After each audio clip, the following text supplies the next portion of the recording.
the conflict analysis introduction. So when Prof returns, he will take the other part of the conflict analysis. So we already know.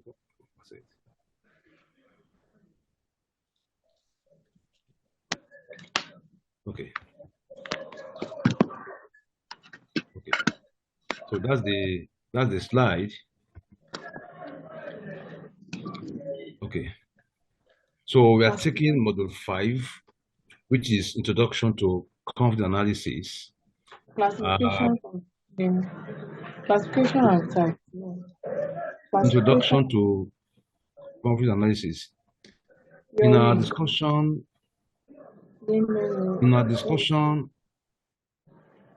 collaboration.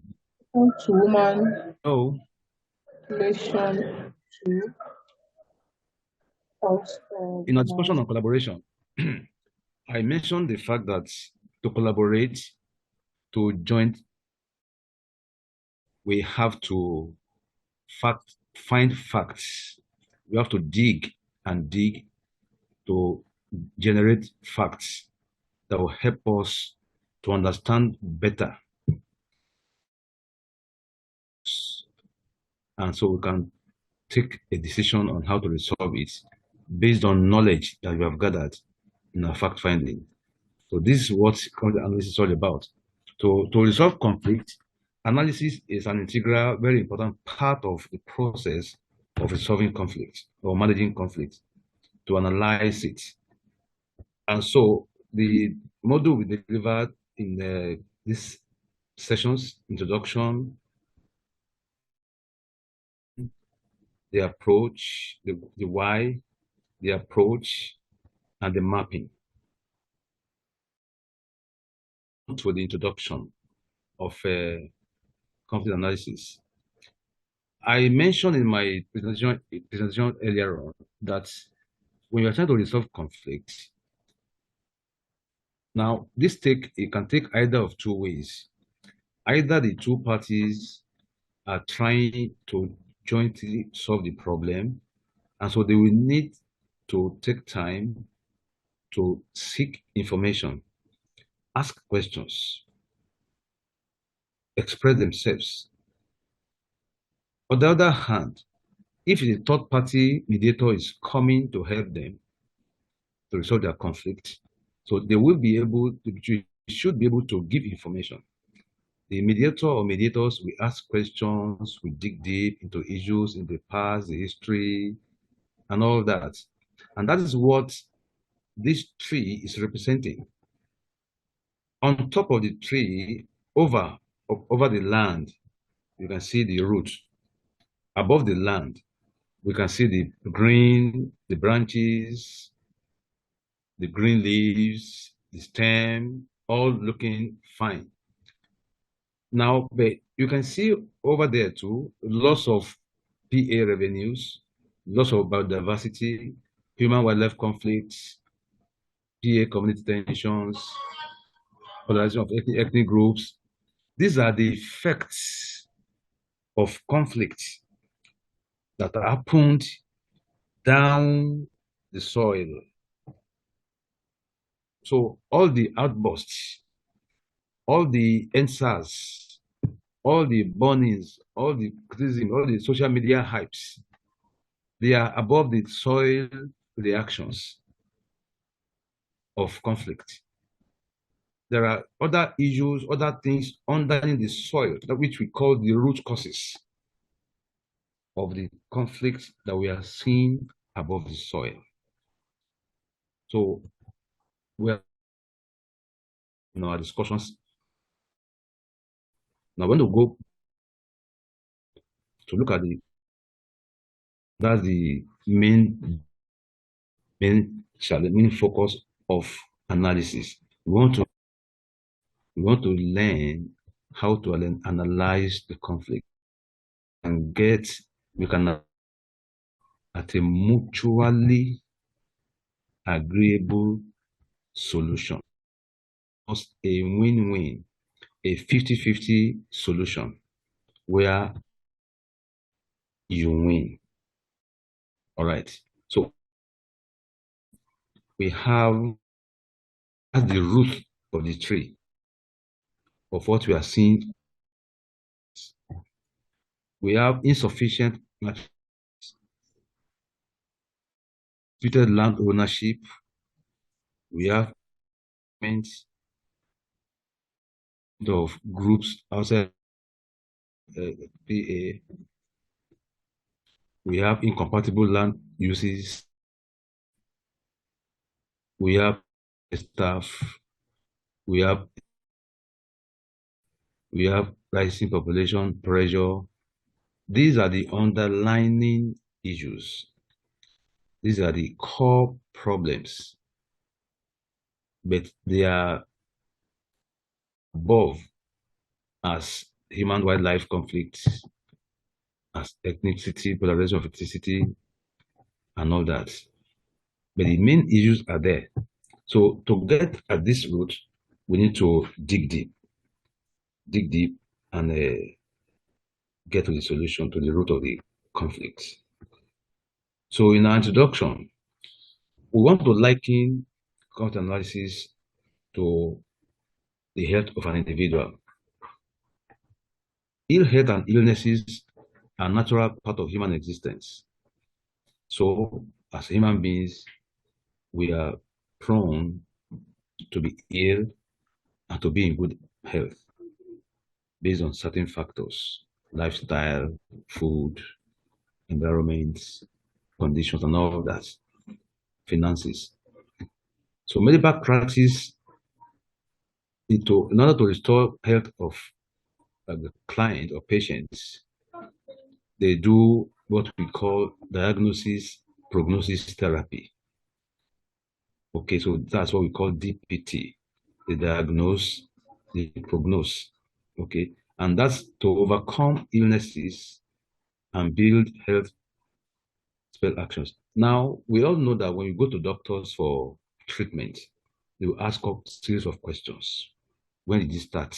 How is it doing you? How is it this? What have you taken? What did you eat? What do you prefer? Do you react to this? That is, they are trying to get information so that they can diagnose appropriately the illness. And so they can suggest appropriate treatment for us. The same way it happens when we are trying to resolve conflict. We also apply the DPT so that we can resolve conflict. Conflict in relationship is like illness that needs to heal up so that the relationship can also continue. So action should be based on solid knowledge, a grip of what the future might hold, and proposals for overcoming and building. So we need knowledge of the conflict, deep knowledge of the conflict. So that is why analysis is very important in conflict management, where we know that gnosis means knowledge, dia means the means of pro is beforehand and all that. So we need knowledge beforehand.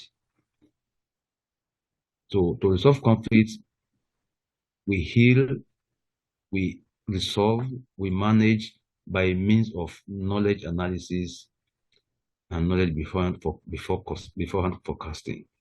So with the knowledge we have, we can forecast, we can resolve, we can manage. Without appropriate knowledge, we cannot do that. We'll just be in the dark. We'll be groping in the dark. So we need to be knowledgeable about analyzing conflict. We need to be knowledgeable about the conflict, about the parties, about the interests, and other things. Now, we see that conflict in relationship is like sickness, like I said, in the body, pointing to areas that require special attention. So when we come across a relationship that has conflict, it's like a sickness in that relationship. And so it needs attention. And that's why the solution of management is needed.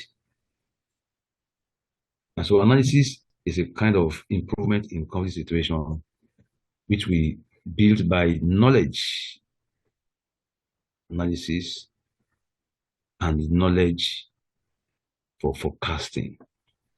I was in the program and somebody was trying to define or explain knowledge. He said knowledge combines two words together, know and edge.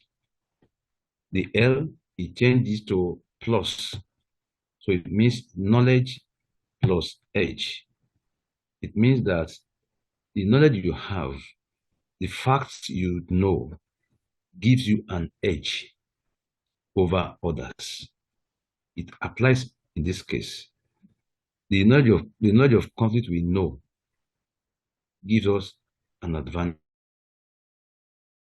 to provide solution. Well, if you don't know the conflict as well, you'll be in the dark. That gives us an edge to manage the conflicts very well.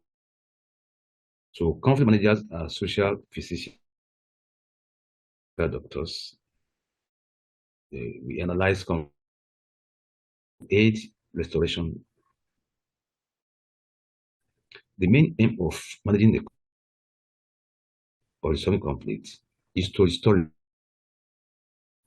occur in disputants. It will immediately affect their relationship. It will help them, so they won't relate as well as they were before the conflict occurred. The aim of management is to, in the African setting, that we talked about the other time, management style, we talked about aspects of disputants. Of course, would have assuaged people, would have affected emotions, feelings. And so in managing the conflict, we need to restore by first of all assuaging the feelings, the emotions of people that have been battered, that have been affected. And we cannot do that except we have full knowledge of what has happened, the depth of damage to feelings and to emotions, relationships. So we need to analyze the conflicts to get to this level of appreciation of what has happened. Now, in peace studies, conflict management is based on DPT, like I said. So it collapses, it adopts comments, knowledge from international relations, biology, and traditional value-free science. Okay. Peace practice is committed to fact-finding, data. This is very key, fact-finding. Even in our normal day, casual conflict management, we want to settle issues with people that we know and we're getting involved. The first thing we ask is, what happened? Kilo shele. And that's the beginning of fact-finding. How did it happen? What has gone wrong? How much did you lose? How much did you spend? We are finding facts. Though in a casual way, but now henceforth, we're going to be doing it intentionally, like professionals. We're going to be analyzing conflicts as professionals. We're going to be asking for explanations. We're going to be asking for reasons and all that. And so this aspect of conflict resolution brings a conflict manager close to a medical practitioner or a legal practitioner who will ask questions and questions from his clients so that he can have a robust understanding of the issues at stake. The same thing happens in conflict analysis. The essence is to have a good knowledge so that we don't assume. In Yoruba, sorry, I'm doing Yoruba because I'm a Yoruba man. So if you have an Igbo equivalent, you can help us. Yoruba says, Agbo ejo eni konda, Agba Oshika, that he who listens to only one side of the story in a conflict situation is not a serious person. And so it means that you say, okay, I have heard you. Let me also hear from the other person. And those are casual management methods. Okay. And this is what we are building on in our explanation, in our discussion today. So what is conflict analysis? It's the second section of this discussion. Conflict analysis is a systematic and close examination of conflict in order to understand the causes, identify the actors and the trend of the conflict, and to establish a basis upon which strategies can be developed and interventions will be planned. Now, the causes, like we're saying, will not be easy. It's not easy to arrive at the root. The causes will not be easily determined. Not in 5 minutes, not in 1 hour. In some cases, not in 1 day, not in 2 days. So there are causes, there are root causes, there are remote causes. So you might have for the immediate cause of the immediate causes. What happened this morning? He slapped me. Why? He abused me. Abuse led to fight, to slap. But before the abuse, yesterday or last week, something has happened. A feeling has been injured and that was not handled. Maybe it was avoided, maybe it was compromised, maybe it was accommodated. It kept on. The cause was last week or last month, not the abuse of this morning. So as company managers, we need to understand that the immediate cause that we are told is not likely to be the real cause of the conflict. So there's this common example that we used to give in analyzing conflict or causes of conflict. Two sisters who have only one piece of orange to share for different purposes. One needs the juice in the orange. One needs after taking the orange, the back to do an experiment. I can't really tell the story very well. Okay, and so they were fighting over the orange. It's my own. Mommy gave me. Okay. And mommy had knowledge of what they're likely to use it for. That's why she bought one. Okay, if mommy is not around to say, whoever is coming, okay, why do you think the orange is yours? I am thirsty. I want to take the water. You, uncle, after taking, I want to use the cover. It's a very simple matter. You would suck the orange, give your sister the back to use for her experiment. And because of inexperience and lack of knowledge, so people go to conflict for different reasons. So the cause of the conflict might be, it's not it from me. It's my own. Mommy bought it for me and all that. Until we dig deep, we'll be able to know exactly the cause of the conflict or the reason for the conflict. So identify actors. Actors have layers. There are immediate actors, the principal actors, there are shadow actors, there are distant actors, and all that. So we need to find out who are the actors at every level and the trend of the conflict. Where did this start? Where is it now? Where is it likely to get to? He has promised to kill by tomorrow. That's a trend for the future. As of today, he has only slapped. He has threatened to kill tomorrow. So we need to know the trend so that you can quickly, so it will help us to understand the strategies to develop to intervene in this case. So we can say that conflict analysis is action taking or intervention plan based on deep knowledge. The key word here is deep knowledge, robust knowledge of the conflict. It is a systematic study of the profile, causes, actors, and dynamics of conflict. It's a systematic. there's some anyway. As we go ahead, I don't know. It will be. There are times you talk to party A, talk to party B at different times to get more facts. These are the dynamics.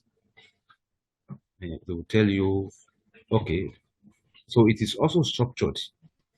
The structured inquiry into the causes and potential direction of a conflict. It's a structured inquiry. It's not something you can do in a hurry. No, it takes patience. It takes creativity. It takes calmness. It takes openness to handle. Okay. Conflict analysis also identifies opportunities for managing or resolving conflict. Let me move this thing away. Okay. Conflict analysis also identifies opportunities for managing or resolving disputes to violence. It includes methods called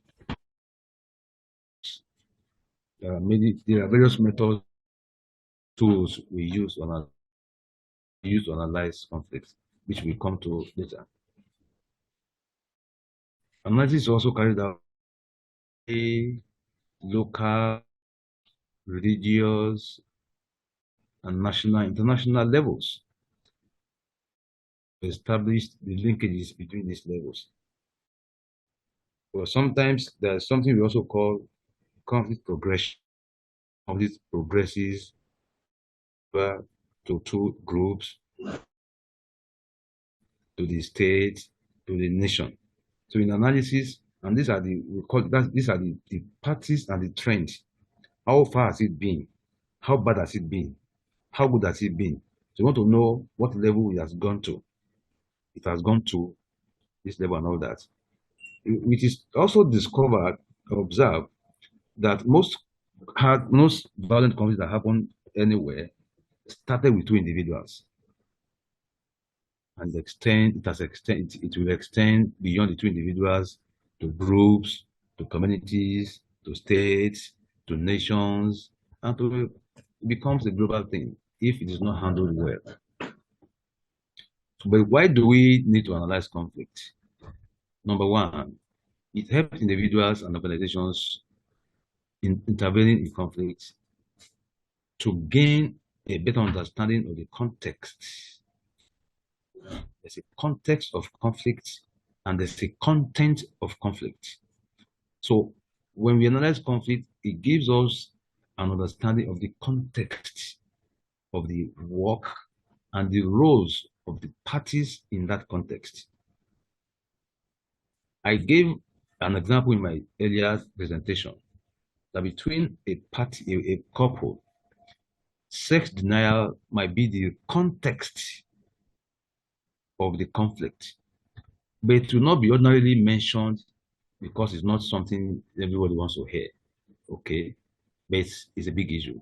So they will be telling you about other things. He doesn't know how to make a bed. He doesn't know how to. But with maturity and creativity, we know. Okay. So in our private discussion with them, it might be discovered that the real issue, the real context is actually sex, not the other things that they talk about.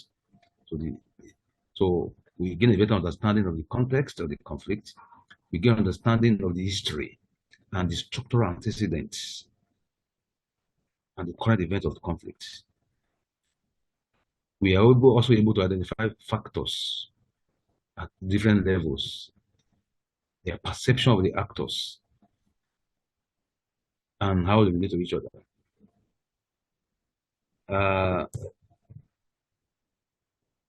If you take any issue, for instance, and you are involving, okay, let me give an instance now.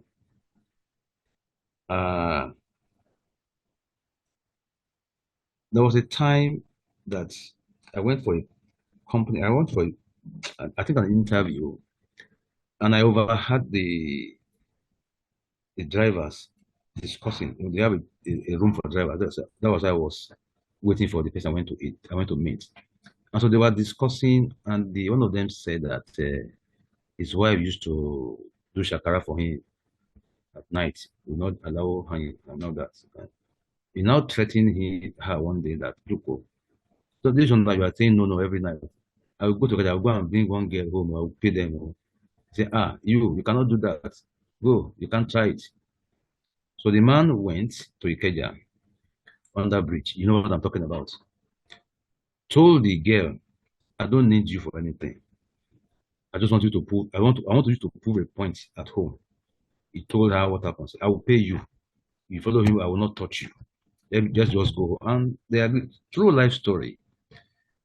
They went and he went to wake the wife up around 10:30.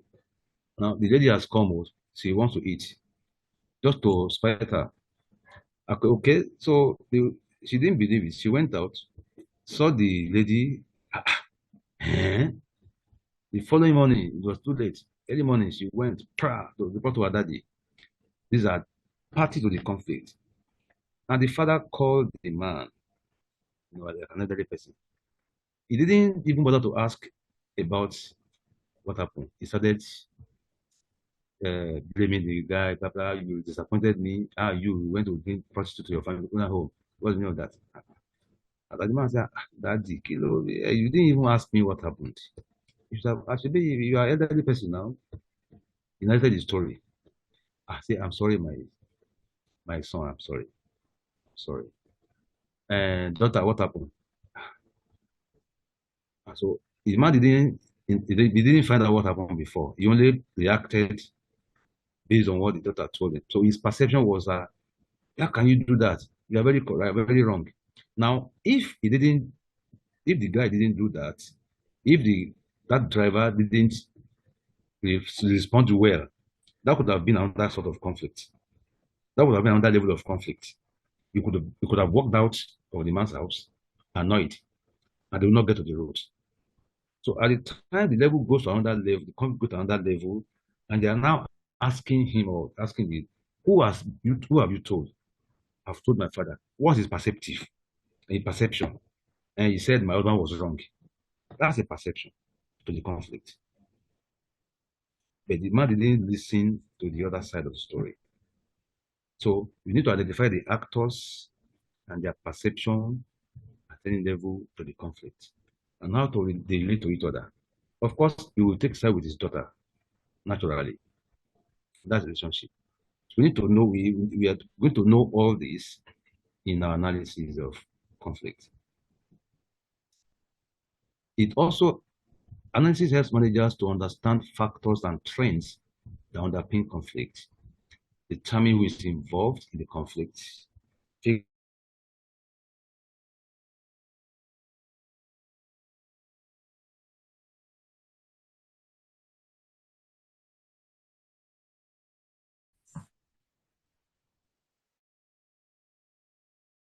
economic motivators, desire for power, addressing ethnic grievances, and all that.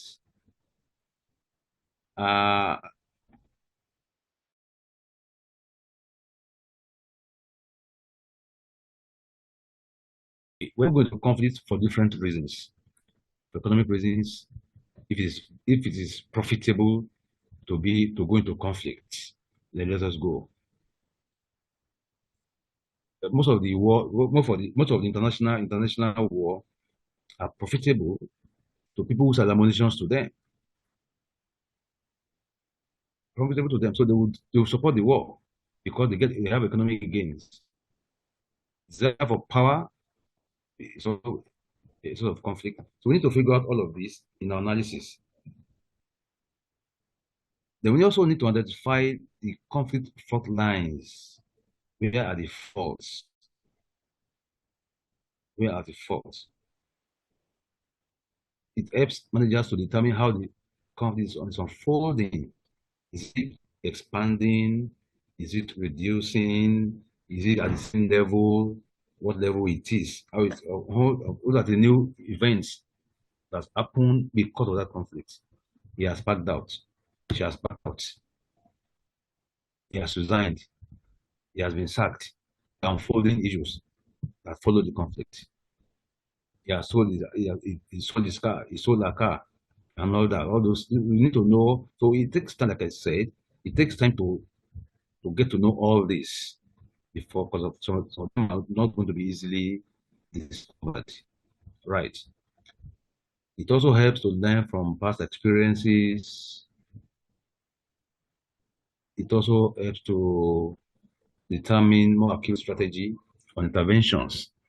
Because when we bring knowledge of the previous conflict to this one, we discover new strategies to handle a new conflict. Because no two conflicts are ever the same. The disputants are not the same. The issues are not the same. So we can transfer knowledge of previous conflicts to this new one and generate a new strategy to intervene in this one. So it informs programs and how they should respond to conflict in their programs.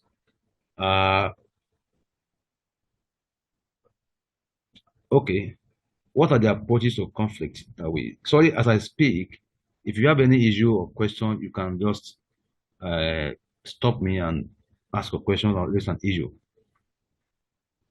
Thank you.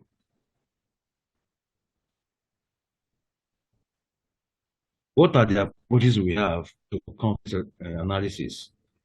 It is influenced by different approaches. We have the Harvard approach, we have the human needs theory, we have the conflict transformation approach, we have the Simon Merson and Sandra Richard et al. Analysis tools. Okay. Well, for the Harvard approach, the emphasis is on the difference between the position and the interest. I'm sure Prof is coming to take a more elaborate discussion on this. When we analyze conflict, there's something we call the triangle approach. When you draw a triangle, on top of it is and we call it ABC, position on one angle, needs or interest the other angle, and needs the other angle. And so we need to, this approach emphasizes the positions and the interests of the parties to any conflict. And so the argument is that conflicts can be resolved when actors focus on interest instead of positions, and when they develop jointly accepted criteria to deal with this. What this is saying is this: in a conflict issue, what this part will be stressing initially is their position. This is my right. I want this. It is this. She's wrong. I am wrong. I am right. You are wrong. That's the position. But what the real focus should be the interests of the party. The manager we should be able to dig deep into their interest. Why are you doing this? Why are you doing this? What's your interest in this? Now I've understood. Now you know the position. This is what you want. Okay. Okay. Why do you want it? How does it interest you? So the interest should be of focus there more than the position.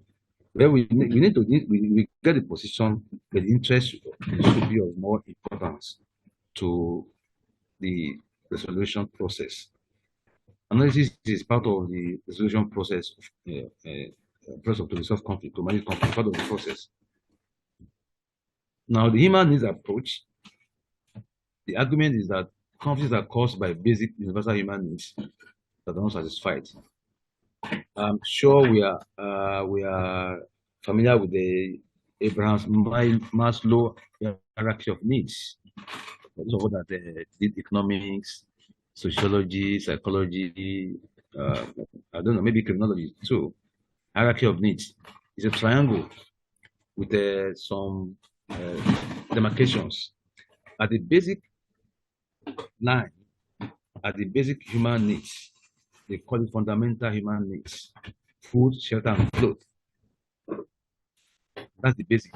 So this theory is saying that conflicts are caused by human needs that are not satisfied. Okay, in any society or any family that cannot provide the basic human need, shelter, housing, food, there will be conflict in that society. And that's where most African countries are in conflict. We lack shelter, we lack clothing, we lack adequate food. And the European countries, they provide this need almost for free at very prices. You as a citizen, if you don't get it, if you don't have a job and it's genuine, they give you a stipend to sustain you while you get a job. They figure out that as a human being in this society, you should be able to spend this money in a month. The last time I had in Spain, they give ladies 600 euro per month. She could rent a house, a room for like 250 euro. It's 450 euro. She can eat, she can drink, very well in a month. That's why also in those countries, there's a policy for employment and remuneration. You must not be paid less than this as a policy. We don't have that in Africa. We are paid anything the employer can pay. And so there's conflict, there are conflicts everywhere. It's because the human needs are not met. I'm talking about the basic ones now. So that's the belief of this approach. So it means that some conflicts that we're going to be resolving are based on human needs. Human needs. So these needs should be analyzed, communicated, and satisfied for the conflict to be resolved. Otherwise, we won't resolve the conflict. Okay. For the conflict transformation approach, it sees conflict as destructive or constructive interactions, which depends on how conflicts are dealt with or transformed. Conflicts are interaction of energies. Now, when we talk about transformation, we talk about transforming the individual in conflict, the environment of conflict, to a non-conflicting one. So it's an interaction. It depends on how you do. So for instance, now let me give an instance. You have in a house, you have just one television set. The husband likes to watch football. The wife wants to watch movie. The children want to watch a cartoon, and they have only one television set. What do we do to transform that environment? That conflict environment. If they don't have the means to get other television sets, they will have to sit down and agree on who will watch what program at what time. Madam JJ, can you please on video yourself, please? Can you please stop the video so you can? Okay, thank you. Right. So if you don't have enough money to buy a new TV for the woman or the children, they can come to agreement. They can draw timetable that okay, daddy, you watch your football, which is one important to you on Monday, 7 to 9. Mommy will watch movie 9 to 10. We will watch cartoon 11 to. So they can agree on that is now. Otherwise, if they have means to buy other TV, now that there's telephone that is taps, they can buy TV for mommy to watch a movie uninterrupted, for daddy to watch his football uninterrupted. That's transforming the situation environment of conflict. Okay. So emphasis is on different perceptions and social and cultural context in which reality is constructed. So John is talking about the cultural context and the social context of conflict. where reality is constructed. So we need to construct reality. One, the reality in the instance I gave, the reality is that there is no money to buy a new TV. The reality is that we cannot watch, all of us cannot watch our different programs at the same time. So the reality is that we need to give space to each other. So while mommy is watching, daddy may also condition his mind, transform his mind to also join mommy to watch movie. That's transformation. Mommy will also say, okay, let me also watch food so that somebody feels bad. This is transformation based on reality.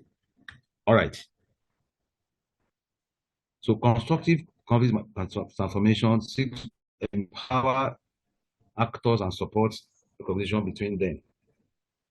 So the reality is to empower the transformation is to empower actors. How do we mean here?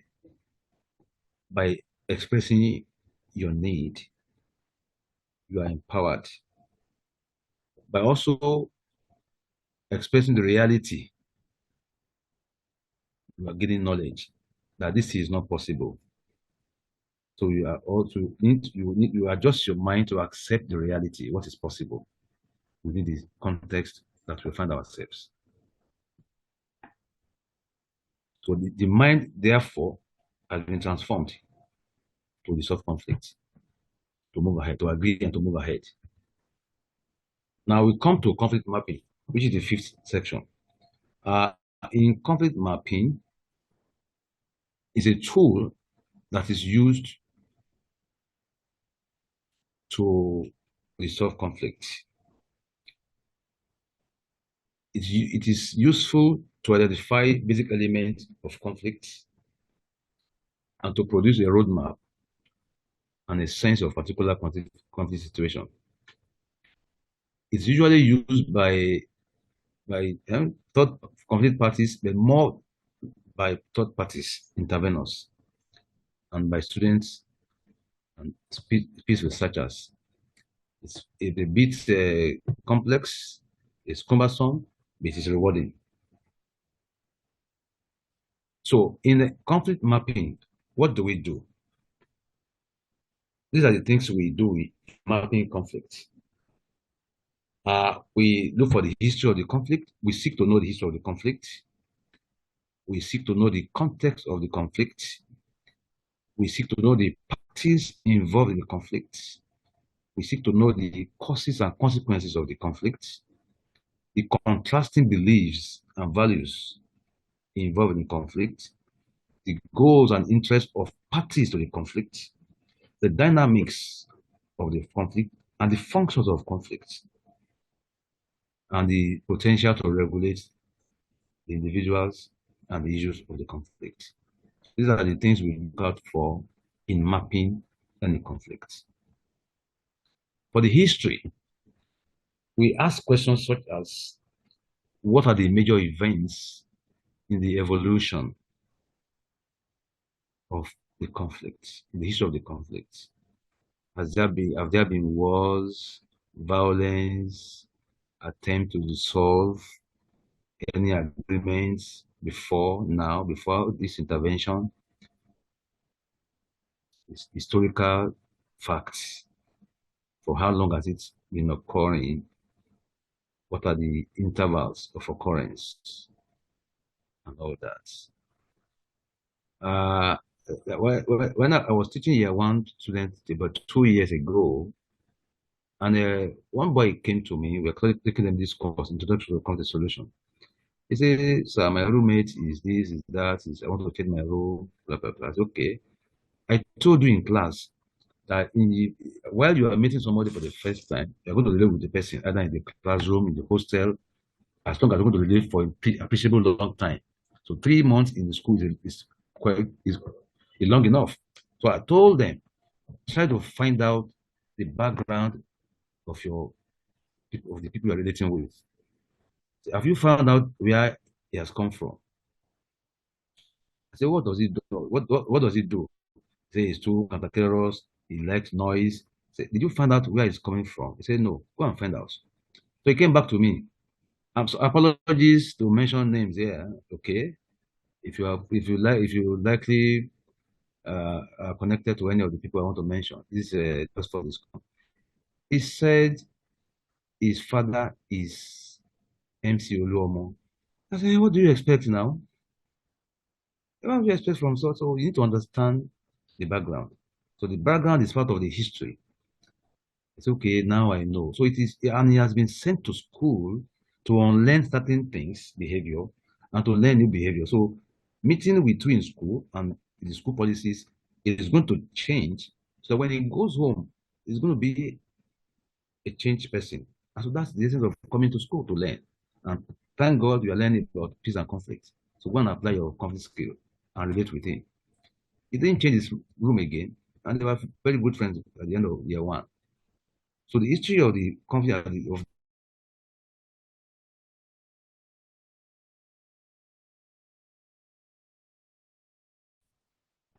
so number two is the context of the conflict. Conflicts don't emerge in a vacuum. Very correct. In a particular context. So we need to gain information, gather information, gain knowledge about its physical and social, economic, or political environment, the setting of the conflict. We need to understand it so we will not misappropriate our strategy. Okay.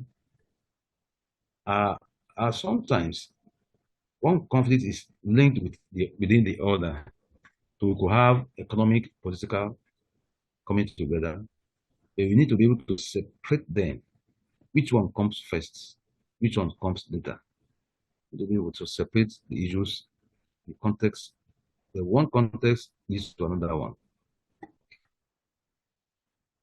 Now, we also need to know that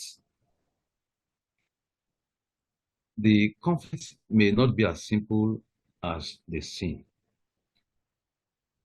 They may not be as simple as they seem. So we need to be knowledgeable, we need to be careful, to be aware that it may look simple, it may have gone so deep, it may have deeper dimensions. So we need to seek that deeper dimension of the context of the conflict.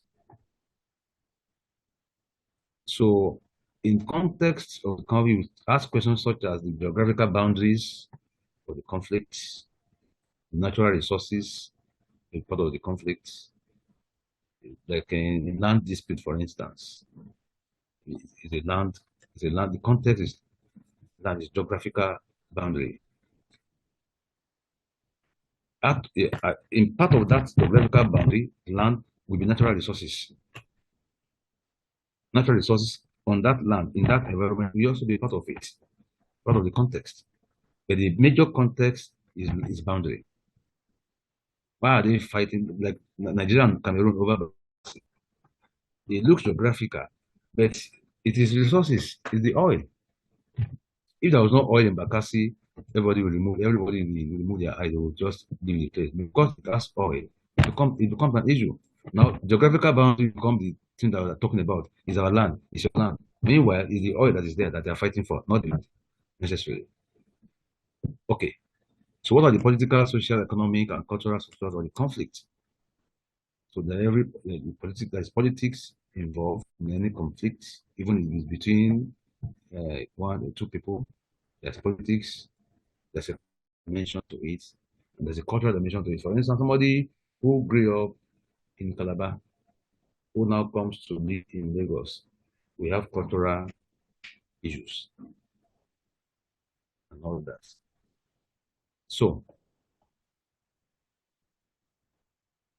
what is the context at the community level? So these are the questions we ask when we are analyzing conflicts, the context of the conflict. Okay.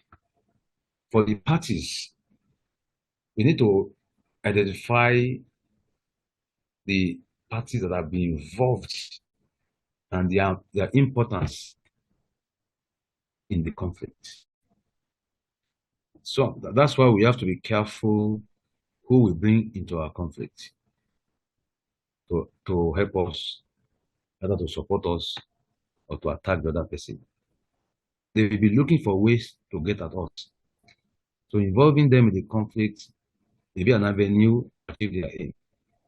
So we need to know the parties, their relevance, their importance, and their own interest in that conflict. Every party to a conflict has interest, either primary parties or secondary or remote.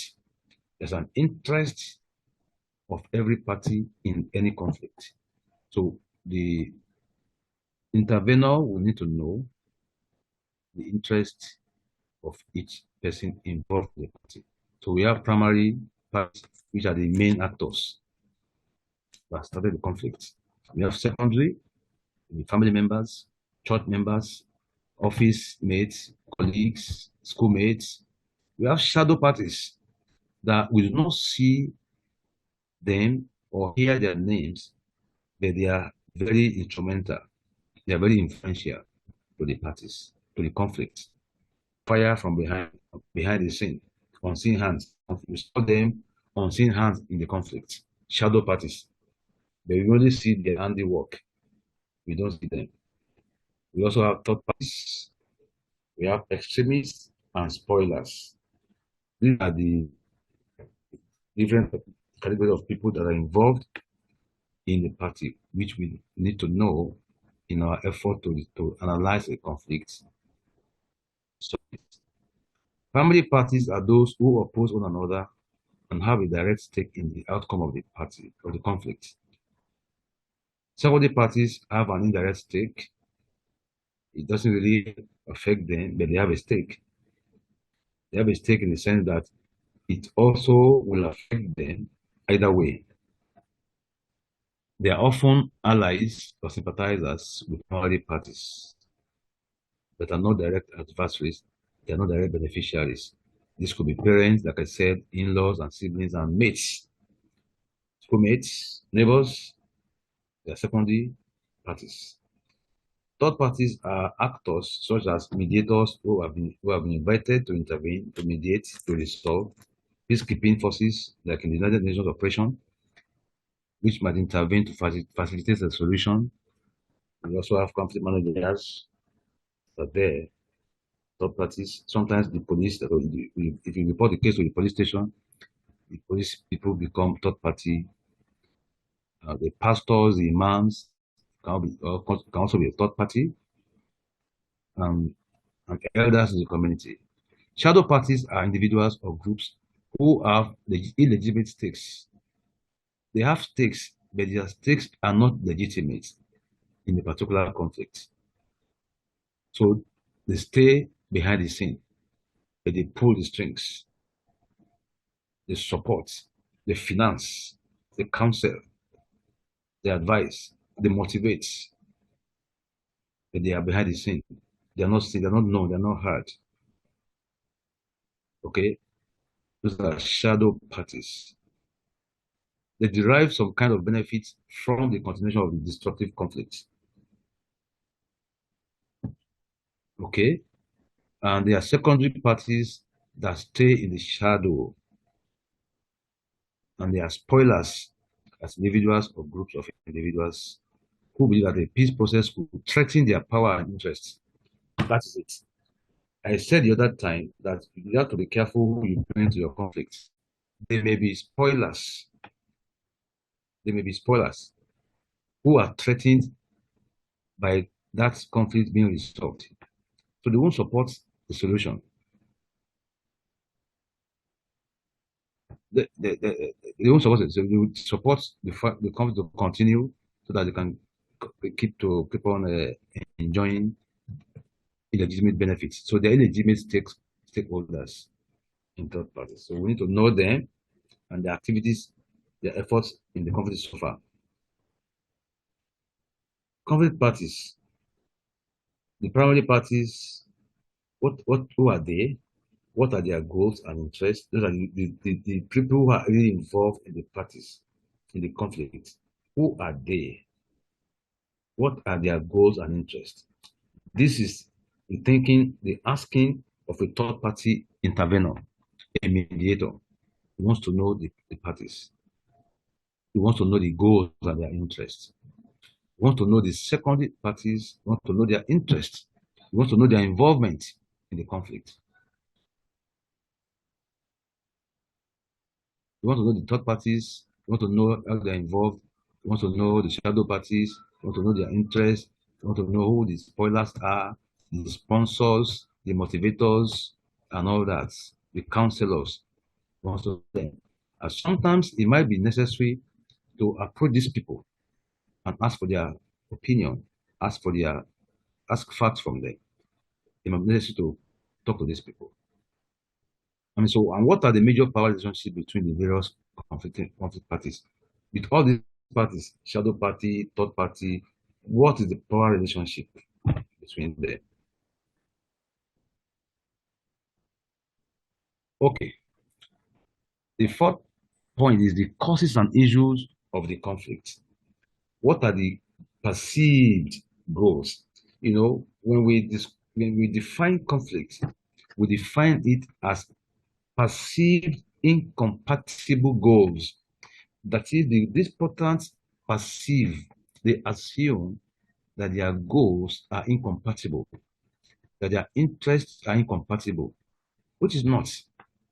It's a perception, not reality. So we need to know their perceptions. For instance, in those days, you know, our mothers, they would tell a girl that if you allow a boy to touch you, you'll be pregnant. That's perception. So if anybody touches, I remember once in those days, somebody touched, I say, Mommy, cooling you, I'm dead, I'm pregnant. I say, what happened? A man touched me. That's perception based on beliefs. So touching a lady, mere touching will not lead to pregnancy.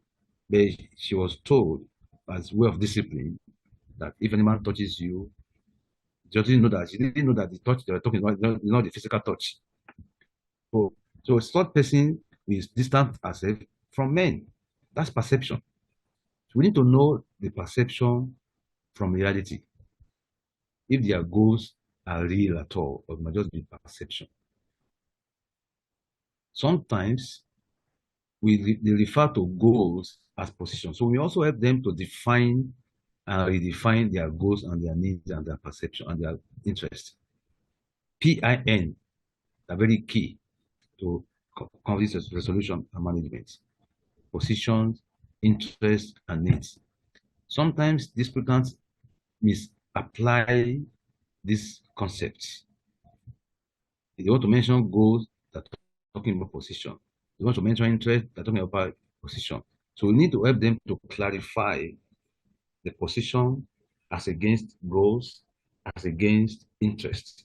So we need to clarify. So they also have knowledge.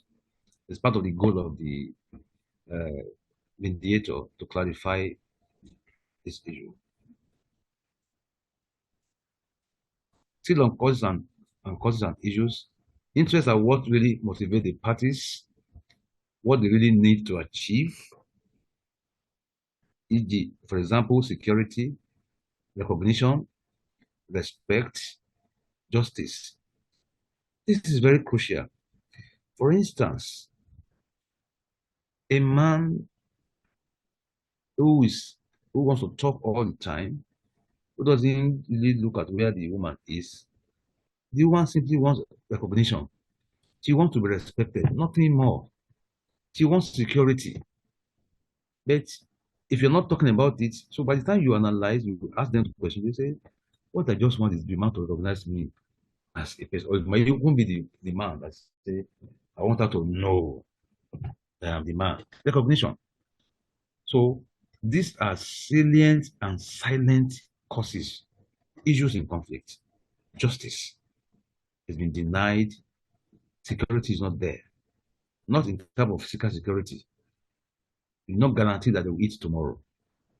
It might just be the cost. Maybe somebody has lost a job or salary is not enough. Security is a very key issue. So we need to know all this.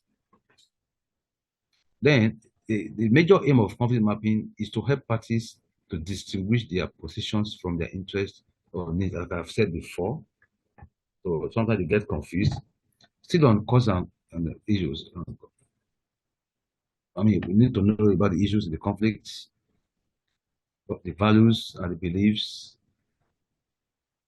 the identities, the resources available, not available, disagreements, agreements over words, at what time, the interests, the concerns, the fears, the wants, the needs. The needs, I'm sure we know that there's a difference between needs and wants. So somebody might be saying, I want this, whereas what they need is a different thing. Everybody needs a phone to communicate. iPhone 10, iPhone 50 is a want. Ferrari as a car is a want. But a car is a need to move around, to ease movement in Lagos traffic. Having a car, a Toyota Camry, is a need.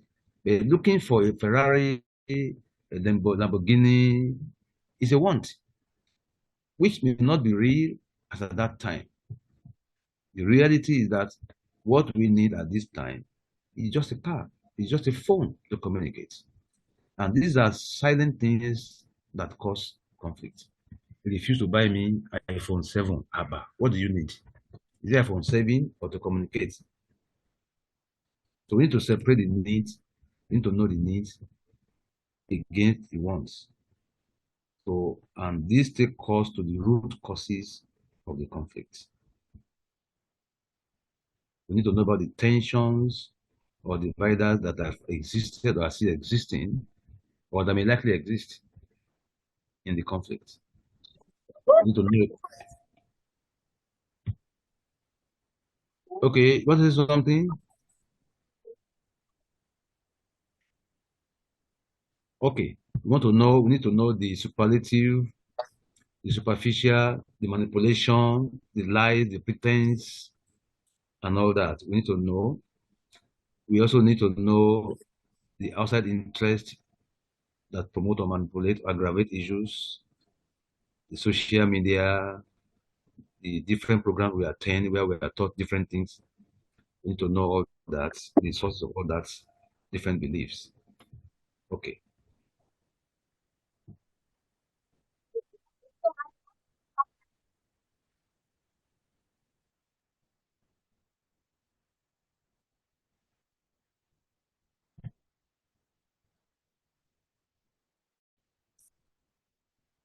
Okay.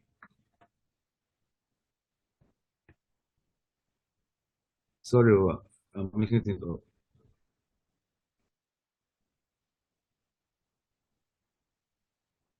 Okay. Next is the contrasting beliefs and values. We need to know the contrast between the beliefs and values of disputants, disputing parties, they which operate in, I mean, we need to know the contrast in their beliefs and their values. Of course, we as human beings, there's something we call baggage. Everywhere we have lived in our lives, we go around life with an empty bag around us. And so we pick values, beliefs from every community actions we've had. And so we put that in our baggage, unseen baggage is the window from which we see life. And so that is what we use to gauge anybody we come across. Do you greet the same way I'm used to greeting? Then you can't be like me. So this is the reason why we have contrasting beliefs and values. Because everybody is brought up in a particular environment that have beliefs and values. And so when we are meeting as a team member or as a family or whatever, so these beliefs and values, we come in contact. And for that matter, we come into conflict with the values and beliefs of other people. So we need to know when beliefs and values of these different contrast. We need to know the range from the negative image of one's opponent to one's opinion about the supreme being. Everybody has a religious belief, And every religion believes in a supreme being. Okay, so we need to know all these dimensions to conflict. We need to know the disagreement over facts, and we also need to know,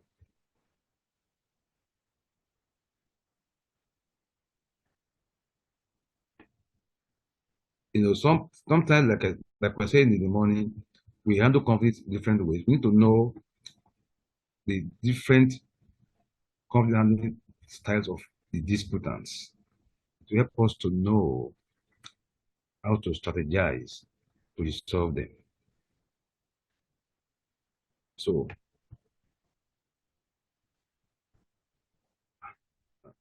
I'm sorry, I'm lost with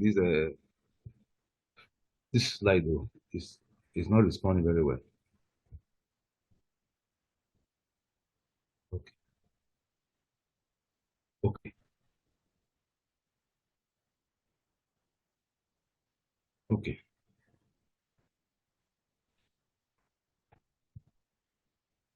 okay. I got it now. So the next one is the dynamics. So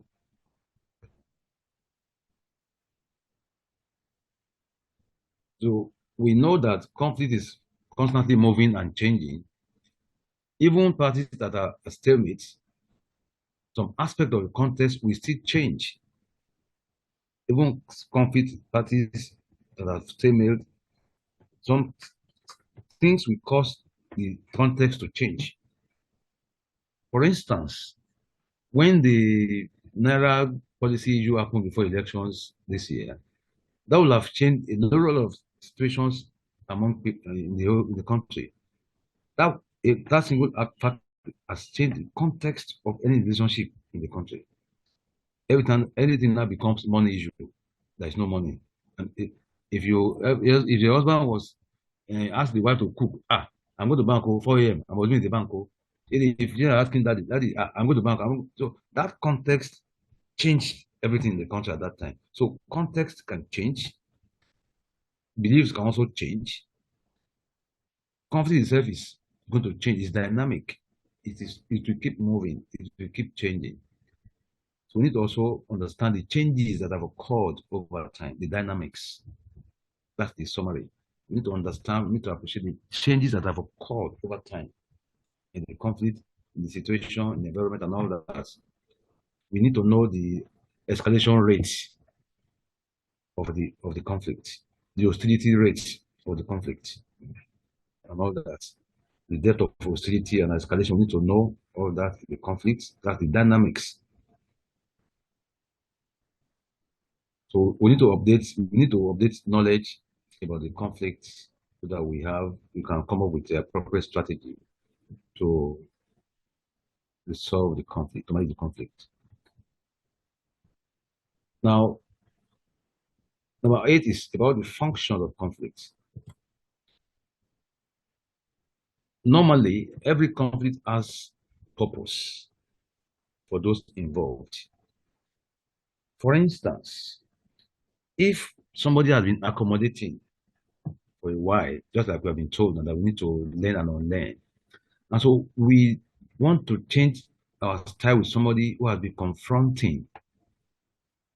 Now, the purpose for that initial effort will be to level up with him.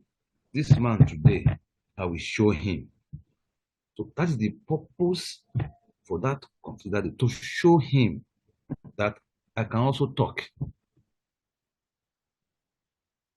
So every conflict has purpose. We need to find out the purpose. Conflict functions are its purpose. So the conflict functions and the function are its purposes. Like I said initially in my presentation, that every conflict, maybe I didn't say it, gives us a rule to better understand ourselves, our conflict parties, and the issue of conflict. That's one of the functions of conflict. It helps us understand. It also helps us to figure out what to do to resolve conflict and then to prevent the occurrence of conflict. or to prepare or to be aware that, okay, now that I know this person does not like this, I'm going to do something, know that it doesn't happen again. Those are the forms of conflict. Sometimes the conflict might even be caused by a need to ease tension. Okay. So we need to know uh, we also need to know the consequences conflict has on each other. So this will help us to move the conflict towards cooperation, move the parties towards cooperation, and all that.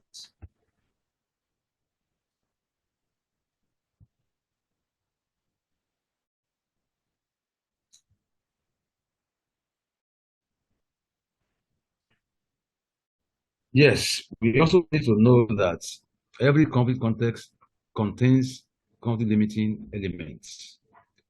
In every conflict, there are elements that limit conflict. Uh, this may not be known until we analyze and we find out. For instance, we all know ourselves. We know that to make each other calm, we know what they need. Don't mind her. I know what she needs. He's not my husband. Don't mind him. Don't worry. So we all know the elements to limit conflict. The parties know.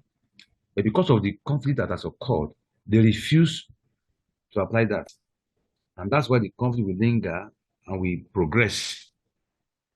So in our intervention and analysis, this will be discovered, the conflict elements.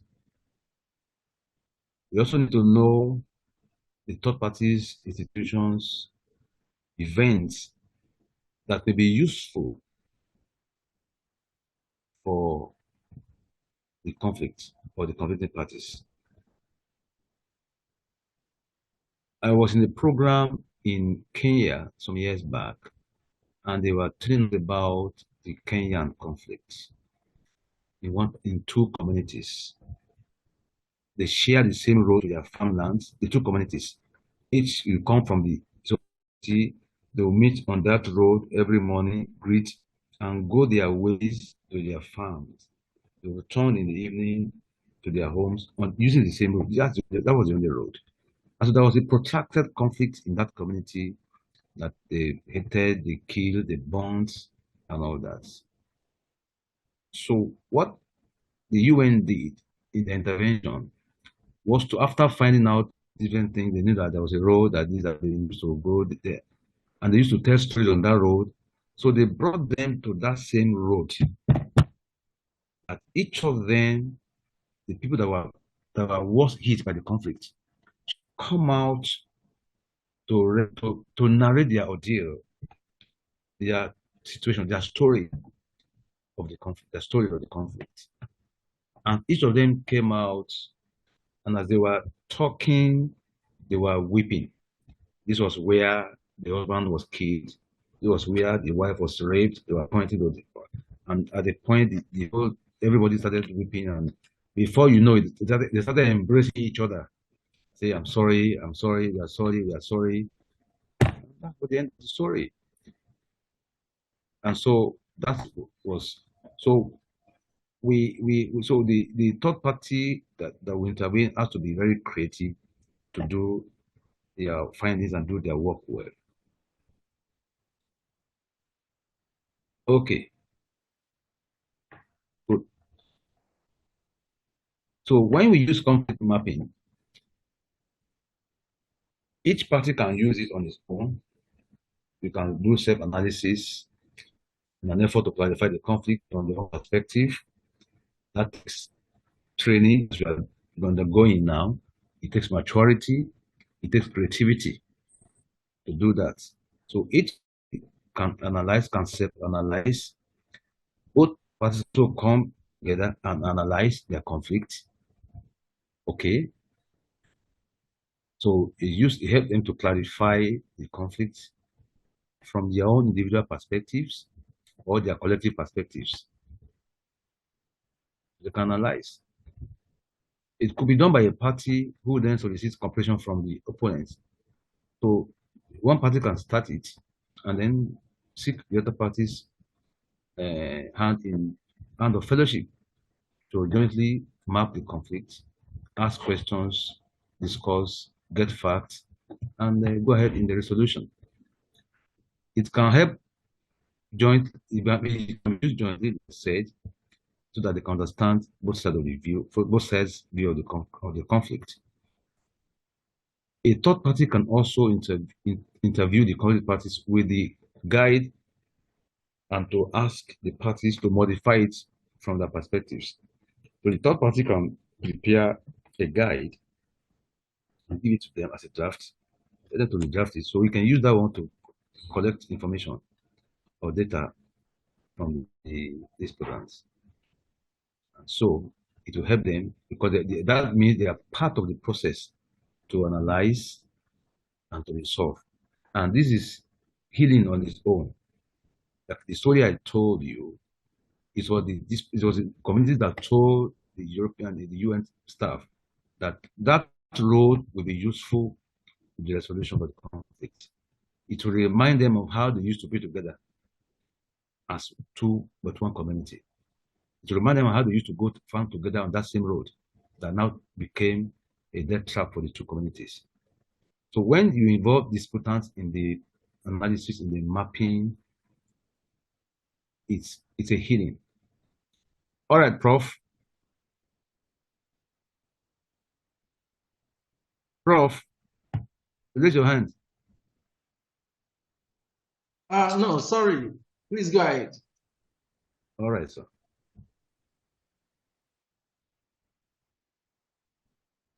Okay. So having said all that, I hope I've not bored you with this presentation. We now need to identify and map a conflict of choice in Nigeria. We can choose from Niger Delta, Boko Haram, Kaduna, Yoruba Nation, even your immediate community, the Lekki, the Ibadan, Ibarapa, anywhere in Nigeria, we can choose one to attempt to analyze, to identify a conflict, to map using those indices that we've discussed, the history, the parties, the dimensions, and all that. Okay. So does anybody have anything to contribute or to ask before I hand over to Prof to continue the discussion?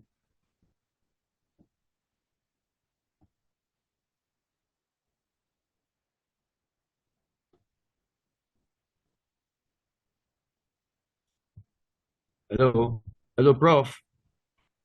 Yes, sir. I'm here. Someone is raising his hand, sir.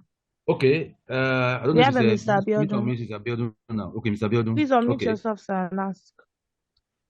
Okay, thank you so much for the wonderful lecture. Indeed, anyone who is not prepared to actually, venture into this conflict management should not actually dare. Otherwise, you rather cause more conflict. I just want to, salute you and to appreciate you for, this wonderful lecture you deliver. You calmly deliver it such that, it's as if you are talking to a baby and we were well fed. Thank you so much. I just want to commend you, sir. Thank you very much. Thank you for listening too. Madam Jemima Akintomide, over to you and Prof. Thank you very, very much, sir. God bless you, sir. Prof, is there anything you'd like to say or add? Okay, thank you very much, Dr. K. George, for that delivery. I really appreciate the efforts that went into that. Now, introduction to conflict analysis is to lay the background for the proper conflict analysis that we'll be going into after the launch. After our launch break. And I'm happy that the foundation has been well laid. We've gone through why we do conflict analysis, what conflict analysis is, approaches to conflict analysis, and so on. And we are wrapping up by conflict mapping. Okay, so what I would just like to add is that, you see, what conflict managers do with conflict analysis is the same thing or similar to what medical doctors do when they send their patients for tests before they give them medication, before they recommend therapy for them. So conflict analysis is a must. It's a must. It's not something that we do when we like it, and we don't do it when we don't like it. I know Dr. Kedot has told us that we need to do it at the very beginning before we step into the matter. A conflict manager shouldn't get too used to a particular type of conflict to say, oh, I don't need to do conflict analysis. I already know what the issues are and who the parties are, and then rush into it. Like Mr. Abiodun said, such manager may be doing more harm than good for conflict. Some medical doctors' licenses have been seized because they rushed into treatments without proper diagnosis and prognosis. So our own diagnosis and prognosis in conflict management is conflict analysis. And now we have seen the rationale for doing it. We have seen how to go about it, people to do it. Sometimes a conflict manager may not have the competence to do it on their own, alone. In fact, it's not advisable to do it alone. Dr. Kedot has told us that. Sometimes we can even outsource conflict analysis to another organization that has the specialty, to another group of people that have the specialty. And you will see from the way the presentation has gone that a large chunk of conflict analysis is research, is basically gathering information using quantitative, qualitative. We do interview, we use questionnaire where it's necessary, but the central idea is we want to have as much information on this conflict as possible. That's the first thing. The second thing is that this information are collected on specific areas, on specific issues, like the issue, the parties, the context, and so on and so forth. And that was what conflict mapping tells us. Conflict mapping is like what we do in preparation for detailed conflict analysis. It's like parboiling rice. It's like you want to prepare rice, you want to boil rice or jollof rice, you now decide, let me first of all parboil it in order to remove some things, to begin to make sense, to begin to understand this conflict. So we first of all map, and then we go into the main analysis.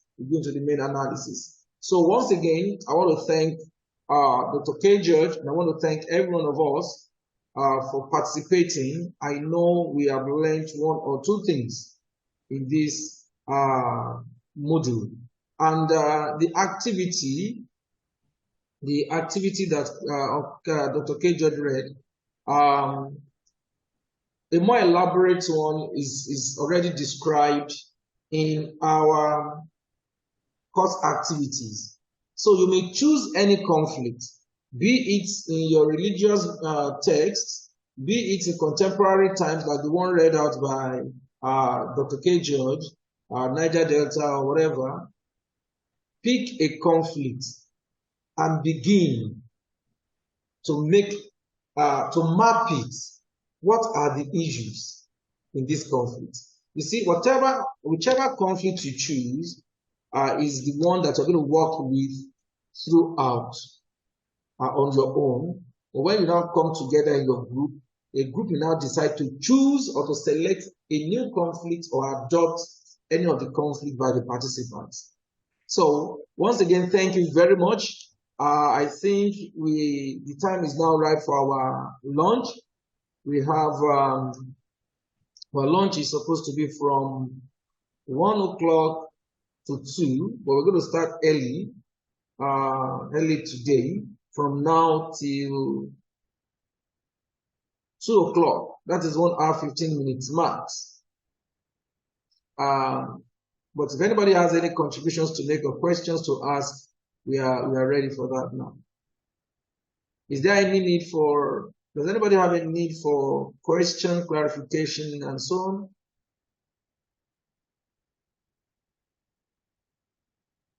Or comments?